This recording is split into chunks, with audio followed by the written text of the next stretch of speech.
ಪರಿಸರ ಕಾಳಜಿಯೊಂದಿಗೆ ಮೈಸೂರಲ್ಲಿ goods lorry ಮಾಲೀಕರು ಹಾಗೂ ಸಿಬ್ಬಂದಿ ಗಿಡ ನೆಡುವ ಕಾರ್ಯ ನೆರವೇರಿಸಿದರು.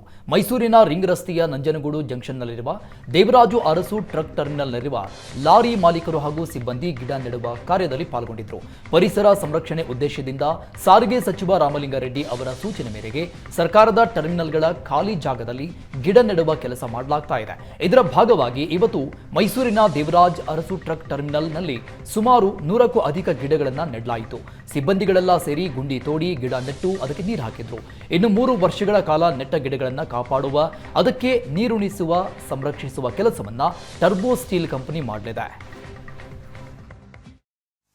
ಇದು ದೇವರಾಜ್ ಅರಸ್ ಟ್ರಕ್ ಟರ್ಮಿನಲ್ಸ್ ಅಂದ್ಬಿಟ್ಟು government of Karnataka transport department property, ಮೆಂಟ್ ಫಾರ್ ಓನ್ಲಿ ದ ಟ್ರಕ್ಕರ್ಸ್. ಪಾರ್ಕಿಂಗ್ಗೆ ಒಂದು ಫೆಸಿಲಿಟಿ ಕ್ರಿಯೇಟ್ ಮಾಡಿದ್ದಾರೆ. ನಿಮಗೆಲ್ಲ ಏರ್ ಟರ್ಮಿನಲ್ ಗೊತ್ತು, KSRTCದು ಬಸ್ ಟರ್ಮಿನಲ್ ಗೊತ್ತು.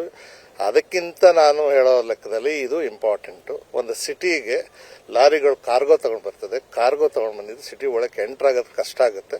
ದೇವರಾಜ್ ಅರಸ್ ಅವ್ರ ವಿಷನ್ನು ಇಂಥದ್ದನ್ನು ಟ್ರಕ್ ಟರ್ಮಿನಲ್ಸ್ ಮಾಡಬೇಕು ಅಂತ ಈಗ ನಮ್ಮ ಮಿನಿಸ್ಟರ್ ರಾಮಲಿಂಗಾರೆಡ್ಡಿ ಸಾಹೇಬರು ಅವ್ರ ಪ್ರೋತ್ಸಾಹದಲ್ಲಿ ನಾವು ಏನು ಮಾಡೋದು.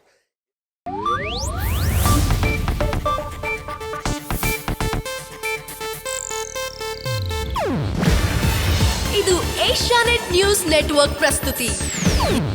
ನೀವು ನೋಡ್ತಿದ್ದೀರಾ ಏಷ್ಯಾನೆಟ್ ಸುವರ್ಣ ನ್ಯೂಸ್.